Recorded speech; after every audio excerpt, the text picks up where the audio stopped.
She could see it at the foot of her bed. She couldn't move, she couldn't scream, and somehow it knew that. It just stood there in the darkness, completely still, like it had all the time in the world. That was the first night she saw it. And it only got closer after that.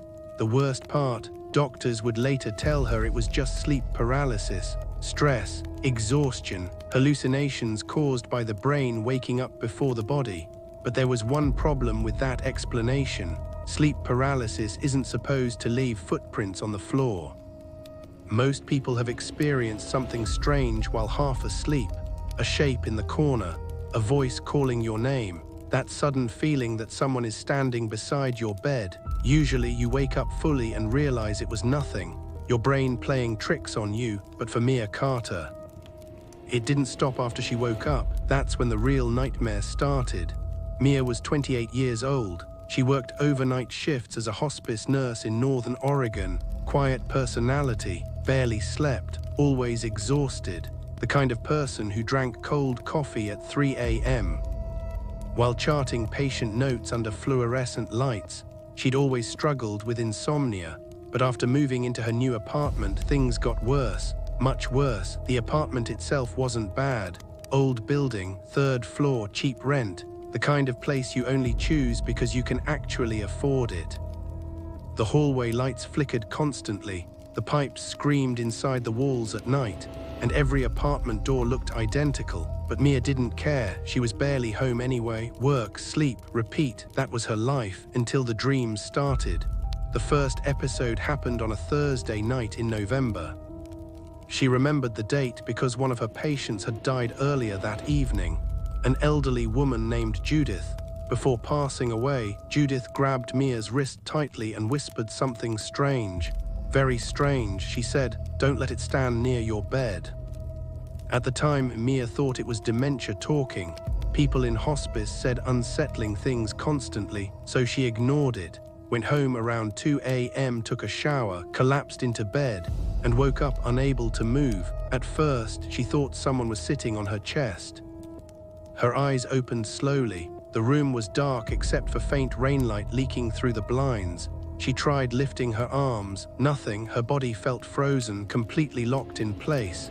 Then she noticed the figure, standing near the bedroom door, tall, thin, too tall. Its head nearly touched the ceiling. Mia said it looked less like a person and more like a shadow pretending to be one. No face, no eyes, just darkness watching her. Her breathing became shallow immediately. Panic hit all at once. She tried screaming. Nothing came out. The figure didn't move, it just stood there. Completely motionless, like it was observing her, studying her. Then slowly, very slowly, its head tilted sideways, almost curious. Mia squeezed her eyes shut, trying to wake herself up, trying to force movement back into her body. When she opened them again, the figure was gone. And suddenly she could move, just like that. Her arms jerked upward violently. She sat up gasping for air, heart hammering so hard it made her dizzy. She barely slept the rest of the night. By morning, she'd convinced herself it was stress, nothing more. She even Googled it before work. Sleep paralysis. The symptoms matched perfectly: seeing figures, chest pressure, temporary paralysis. The internet practically explained the entire experience, and honestly, that made her feel better for a while. The second episode happened 3 nights later. This time, the figure wasn't near the door. It was standing beside the closet. Closer. Mia woke up frozen again around 3:17 a.m. The second her eyes opened, she knew. Something was in the room. She couldn't explain how, she just knew. That horrible instinct humans get before danger. The room felt wrong, heavy. Like the air itself had thickened. And there it was, beside the closet, watching her again. This time she noticed details: long arms, unnaturally long, its fingers stretched almost to its knees, and something else. It looked like it was wearing a hat, not clearly. More like the outline of one, wide-brimmed, distorted, like smoke trying to imitate clothing. Mia felt tears running down the sides of her face. Pure terror, the kind that bypasses logic completely. She tried moving again, nothing. The figure took one slow step forward, not walking normally, gliding, soundless. Closer to the bed, then she heard it breathe, a wet rattling inhale from somewhere inside the darkness. and finally it spoke, very quietly, almost a whisper. "You saw me." Mia woke up screaming, actually screaming this time. She shot upright so violently she fell off the bed. Her bedroom lights were still off. The room was empty, nothing there, nothing at all. But she noticed something that made her blood run cold instantly. The closet door was open. She always slept with it closed, always, and lying near the closet were faint, wet footprints leading toward her bed. Mia didn't go back to sleep after the footprints. She couldn't. She sat against the wall with every light in the apartment turned on, staring at the bedroom doorway while rain hit the windows outside. The footprints were still there, faint, barely visible, but real. She crouched beside them around sunrise, touching one carefully with her fingertips. Cold water, not dirt, not paint, just wet footprints. Long, narrow, almost human, almost. By morning, she'd convinced herself there had to be a logical explanation. Maybe she tracked in rainwater.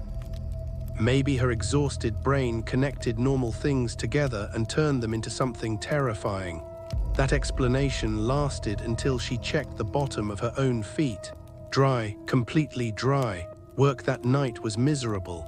Mia kept zoning out during patient charts. Every time she looked into dark windows or reflective surfaces, she caught herself expecting to see that shape behind her. One of the nurses even asked if she was sick. She lied and blamed exhaustion. But around 1 a.m., while restocking medication in a supply room, she froze. Because she heard breathing right behind her, slow, wet, uneven, she spun around instantly, nobody there. The room was empty, but she could still hear it for another second, like whoever had been standing behind her had only just stepped away. That was the first moment Mia started genuinely questioning herself. Not the figure, not the paralysis, herself, because hearing things while awake was different, much worse. When her shift ended, she sat in her car outside the apartment building for almost 20 minutes, just staring up at the third-floor windows. Her apartment window was dark, still, silent, and for one horrible moment she thought she saw movement behind the blinds, a tall shape crossing the room slowly. She nearly drove away right then, but exhaustion won. Eventually, she forced herself upstairs. The hallway lights flickered the entire walk to her apartment, buzzing softly overhead.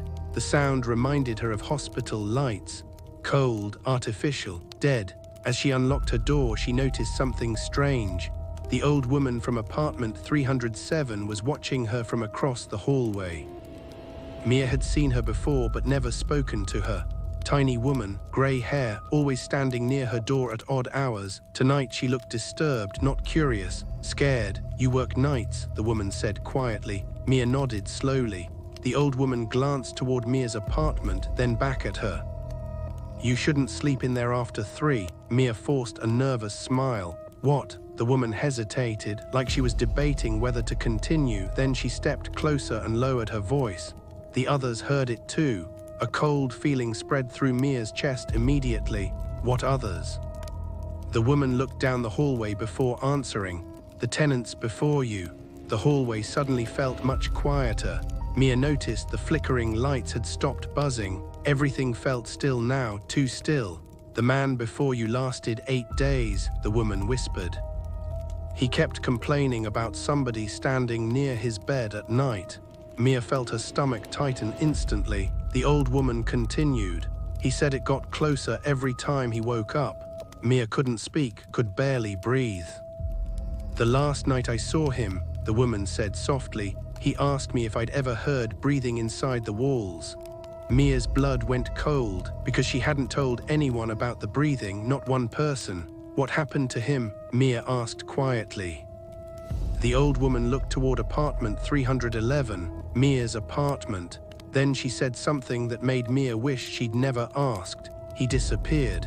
The hallway light flickered violently overhead. Both of them looked up instinctively, and for half a second, Mia swore she saw a tall shadow standing at the far end of the hallway, watching them. Then the light stabilized, and it was gone. The old woman stepped backward immediately, almost panicked now. "You need to keep your bedroom light on," she whispered. "And if you wake up and see it," she stopped speaking. "What?" Mia asked. The woman's face had gone pale. "Don't let it near the bed." Then she quickly shut her apartment door, leaving Mia alone in the hallway. That night, Mia pushed her dresser against the closet door, locked the bedroom window, left every lamp on, and still sleep eventually dragged her under. She woke up sometime later unable to breathe, not just frozen, pressure, immense crushing pressure against her chest. Like someone was physically sitting on top of her. Her eyes opened slowly. And this time, the entity wasn't across the room. It wasn't beside the closet. It wasn't near the foot of the bed. It was standing directly beside her, close enough to touch. Mia couldn't fully see its face. The darkness around it seemed wrong somehow, thicker than normal shadows, like light itself refused to reach it, but she could hear it clearly now, breathing, slow, rattling, wet, and beneath the smell of rain and dust inside the apartment, there was another smell. Rotting flowers. The entity slowly leaned downward toward her face, its head twitching slightly with unnatural movements, and Mia realized something horrifying. It wasn't looking at her eyes, it was staring at her mouth, like it was waiting for something. Then it whispered, "Don't fall asleep tomorrow night." Mia tried screaming, tried moving, tried anything. Nothing worked. The entity leaned closer, closer, until she felt icy breath against her skin. Then suddenly her phone alarm exploded beside the bed. Mia jolted upright violently. The paralysis was gone. Morning light leaked through the blinds. Everything looked normal again. Except for one thing. Her bedside lamp was on the floor, broken, like someone had knocked it over during the night. And on the pillow beside her head was a long black strand of wet hair. Mia stopped sleeping normally after the strand of hair appeared on her pillow. Every sound inside the apartment started feeling dangerous. The creaking pipes, the humming refrigerator, the footsteps from neighbors upstairs. At night, the entire building seemed alive somehow, breathing, settling, listening. And no matter how exhausted she became, she dreaded closing her eyes. For the next 2 days, she barely slept at all. Coffee, energy drinks, cold showers, anything to stay awake, because the thing had said something very specific. "Don't fall asleep tomorrow night." It wasn't random, it sounded like a warning, or worse, a countdown. By the third night, Mia was hallucinating from exhaustion. She'd catch movement in mirrors, dark figures crossing hallways at work, shadows stretching strangely along ceilings.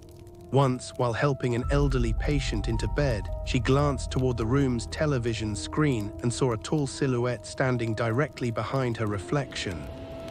When she turned around, nothing was there, but the fear stayed, constantly, like static inside her chest. That night, around 11:40 p.m., Mia finally decided to search the apartment online. She sat at her kitchen table with every light on and typed the building's address into a search engine. At first, nothing unusual appeared. Rental listings, old reviews, noise complaints. Then she found a forum thread from almost 8 years earlier. The title made her stomach drop instantly. "Anyone know what happened in apartment 311? Mia clicked it immediately. Most of the replies were jokes, but one comment stood out. A deleted account, no username, just a timestamp from years ago. The comment read, "My brother lived there for 6 months. He kept waking up unable to move, said there was someone in the room every night. He thought he was losing his mind." Mia's hands were already shaking, but she kept reading. The last week before he disappeared, he stopped sleeping completely. He said the thing kept getting closer every time he woke up. Closer, exactly like her. Then came the final sentence. The sentence Mia would later wish she'd never read at all. He said it only wanted one thing, it wanted permission. Mia stared at the screen in silence. Rain tapped softly against the apartment windows, and somewhere inside the building, pipes groaned deep within the walls. Permission for what? Another reply beneath it answered that question. "They say if you speak to it during paralysis, it can stay after you wake up." Mia immediately slammed the laptop shut, heart pounding violently. No, that wasn't possible. This was exactly what sleep deprivation did to people. It made normal things feel terrifying. That's all this was, that had to be all this was. Then her bathroom light turned off. Mia froze instantly. The apartment became quieter than she'd ever heard it before, only rain outside, nothing else. Slowly, she looked toward the dark hallway leading to the bathroom. She knew she'd left that light on, she was absolutely certain. A soft sound echoed from the hallway, not footsteps, breathing, wet, slow, uneven. Mia stood up carefully from the kitchen table. Every instinct screamed at her not to move, but she forced herself toward the hallway anyway.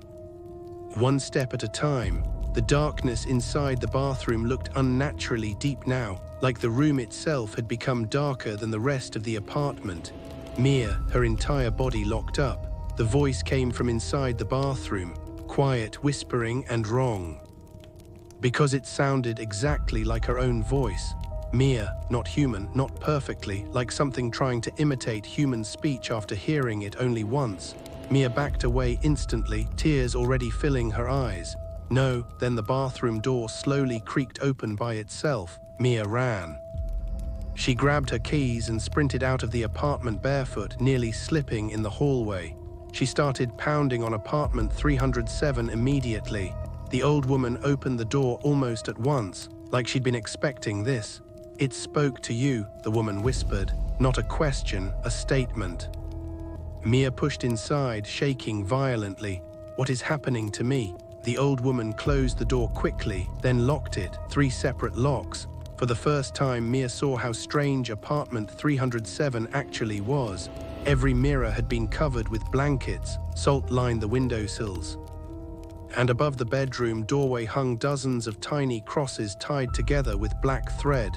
"You need to leave the building," the woman said immediately. Mia nodded frantically. I'm leaving tonight." But the woman's expression didn't change. If anything, she looked worse. "It doesn't matter anymore," she whispered. Mia stared at her. "What do you mean?" The old woman slowly sat down at the kitchen table, her hands trembling slightly. "It followed you out of the dream." The room suddenly felt freezing cold. Mia shook her head immediately.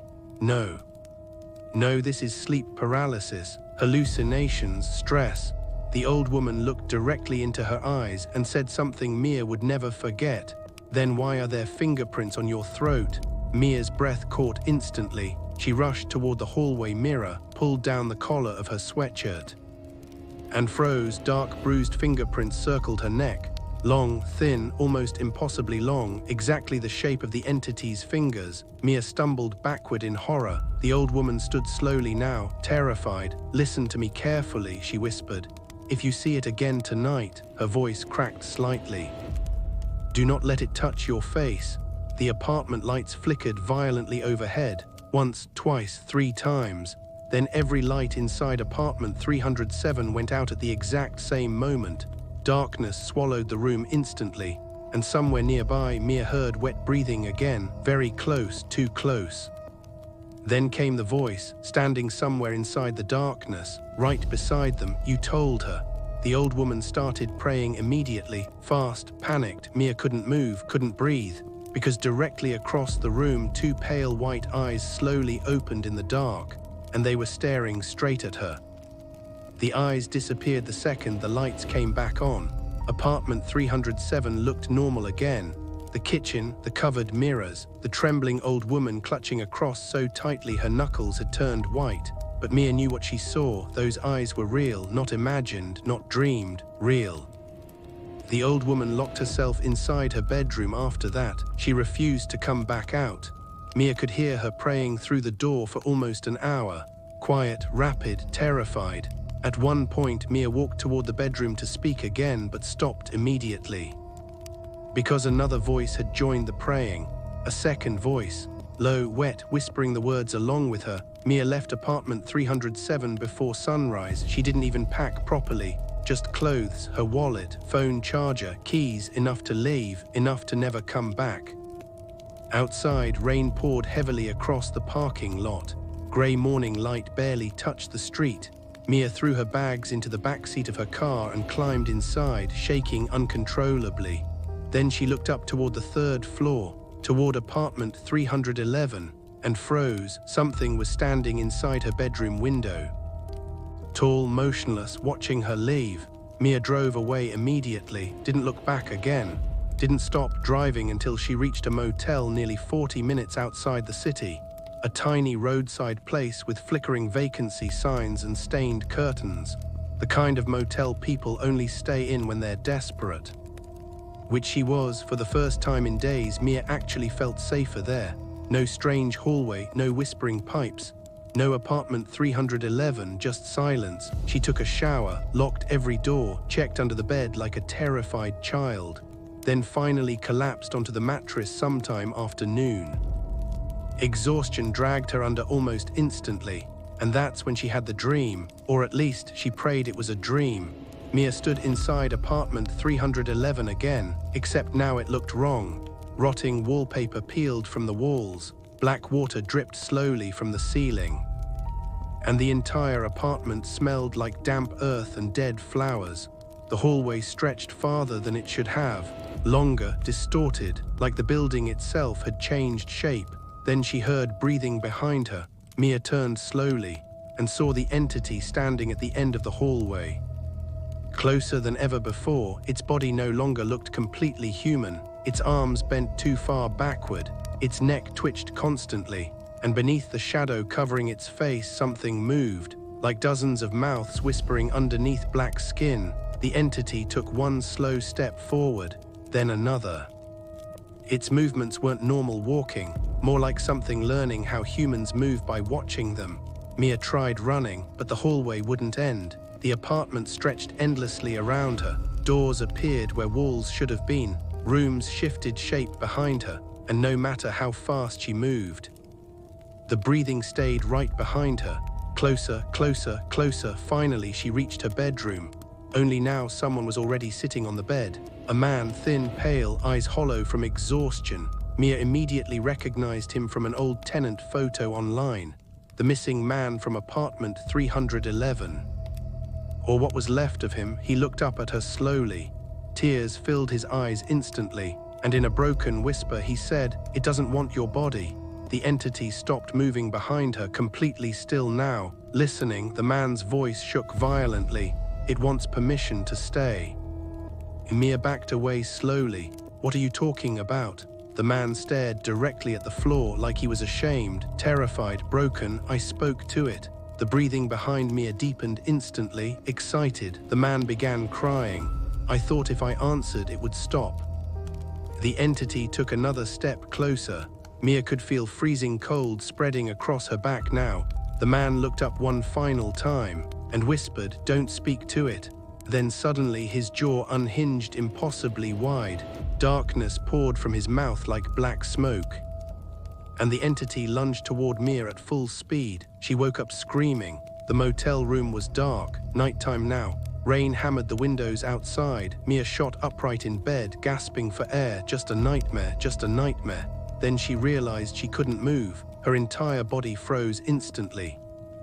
Sleep paralysis. Again. No. The motel room felt freezing cold, and slowly, very slowly, something began emerging from the darkness beside the bathroom door. Tall, thin, watching her, the entity, except this time it wasn't alone. More shapes stood behind it, human silhouettes, motionless, dozens of them, all staring toward the bed. Mia's heart nearly stopped when she realized who they were. The missing tenants, standing silently in the dark. Eyes empty, bodies distorted, like people half erased from existence. The entity slowly moved closer to her bed, its pale eyes fixed onto hers. And for the first time, Mia finally saw what was underneath the shadow covering its face. Nothing, no face at all, just darkness. Endless darkness moving like liquid inside a human shape. Then it spoke using Mia's own voice. Perfectly this time, "Let me stay." Mia remembered the old tenant's warning instantly. "Don't speak to it." The entity leaned closer, its long fingers slowly reaching toward her face. "Mia, closer, please." Its fingertips brushed her cheek, ice cold, rotting, wrong, and suddenly Mia could move again. She exploded off the bed screaming and grabbed the motel lamp beside her. The entity vanished instantly. The room became normal again. Silent, empty, except for one thing. Wet footprints covered the motel carpet. dozens of them leading away from her bed toward the bathroom. Mia stared at the footprints in horror, then slowly looked up toward the bathroom mirror and saw someone standing behind her reflection, not the entity herself, except the reflection was smiling and Mia wasn't. The motel bathroom door slowly creaked open. Darkness waited inside, breathing softly, patiently. Like it knew something Mia didn't. That was 3 months ago. Mia never returned to apartment 311. She quit her job shortly afterward, moved twice, changed states, stopped sleeping longer than a few hours at a time, but according to her sister, sometimes Mia still talks in her sleep. Always the same sentence, over and over, in a voice that doesn't sound like hers anymore, "Let me stay." And every morning she wakes up more exhausted than the night before because something still stands at the foot of her bed, watching, waiting, getting closer. If you are new here, subscribe to Tales of the Dark, where every story gives you a nightmare. And if you've ever experienced sleep paralysis or seen something standing in your room at night, tell your story below. Because after hearing Mia's story, you might realize you weren't alone after all.